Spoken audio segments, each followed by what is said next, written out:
नमस्कार दोस्तों, civil academy के यूट्यूब चैनल पर आपका एक बार फिर से बहुत बहुत स्वागत है। और आज की चर्चा में मैं हूं आपकी होस्ट सीमा। हाल ही में भारत से यह खबर आई है कि भारत अपनी एम्बेसी कीव में फिर से खोलेगा।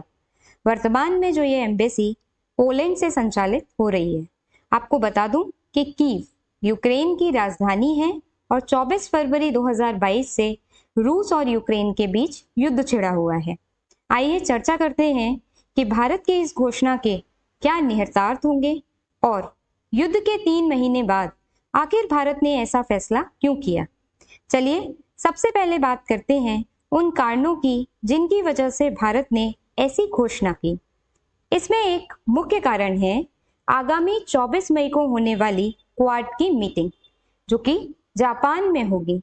आपको बता दें कि क्वाड एक इनफॉर्मल स्ट्रैटेजिक फोरम है जिसका फुल फॉर्म है क्वाड्रिलेटरल सिक्योरिटी डायलॉग, और इसमें 4 देश हैं, भारत, यूएसए, ऑस्ट्रेलिया और जापान।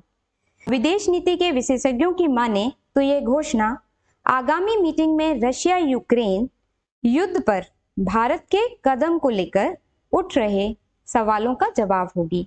यानी अपने इस कदम से भारत इस मीटिंग में यह दिखाना चाह रहा है, ये बताना चाह रहा है कि हम रशिया और यूक्रेन के युद्ध को लेकर के चिंतित हैं और उसके लिए हमने न सिर्फ चिंता जाहिर की है बल्कि प्रयास भी किए हैं।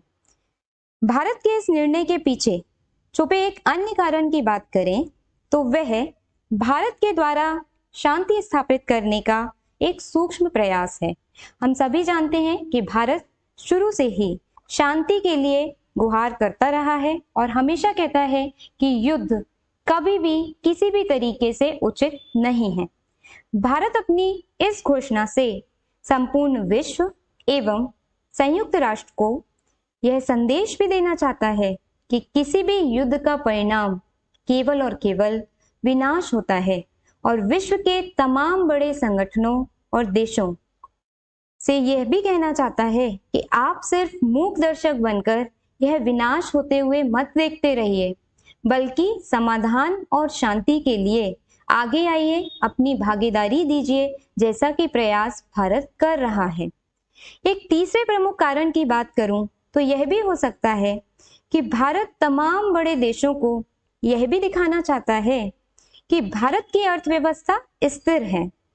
मुख्य रूप से विकसित देश जैसे यूएसए यह समझ बैठे हैं कि रूस यूक्रेन युद्ध से और चीन की स्ट्रिंग ऑफ पर्ल्स पॉलिसी के कारण भारत की अर्थव्यवस्था बुरी तरीके से प्रभावित हुई है। भारत अपने इस निर्णय से उन सभी को यह भी दिखाना चाहता है कि नहीं, भारत की अर्थव्यवस्था पूर्ण रूप से स्थिर है, लेकिन फिर भी भारत शांति की पहल के लिए आगे आया है। वो सिर्फ इसलिए क्योंकि भारत सर्वे भवन्तु सुखिना सर्वे सन्तु निरामया की नीति को मानता था, मानता है और मानता रहेगा। चलिए कारण जानने के बाद अब बात करते हैं कि भारत के इस कदम के आखिर क्या परिणाम होंगे। हालांकि मेरे हिसाब से किसी भी क्रिया के प्रति क्या प्रतिक्रिया होगी, विदेश नीति में यह सुनिश्चित कर पाना थोड़ा मुश्किल होता है, लेकिन फिर भी इतना जरूर कह सकती हूँ कि भारत की यह पहल निश्चित तौर पर अन्य देशों को भी प्रेरित करेगी कि वे भी कीव में बंद पड़ी अपनी अपनी एम्बेसीज को खोलें और पिछले 2.5 महीनों से युद्ध की त्रासदी झेल रहे विश्व में शांति स्थापित करने के लिए प्रयास करें और शांति को स्थापित करें। क्योंकि ऐसा कहा जाता है कि युद्ध होता सदैव 2 देशों के बीच है, पर उसमें विलुप्त एक पूरी संस्कृति, एक पूरी सभ्यता हो जाती है। तो ये थी आज की चर्चा। फिर एक नई चर्चा के साथ में आपके सामने आऊंगी। Thank you so much. Have a nice day.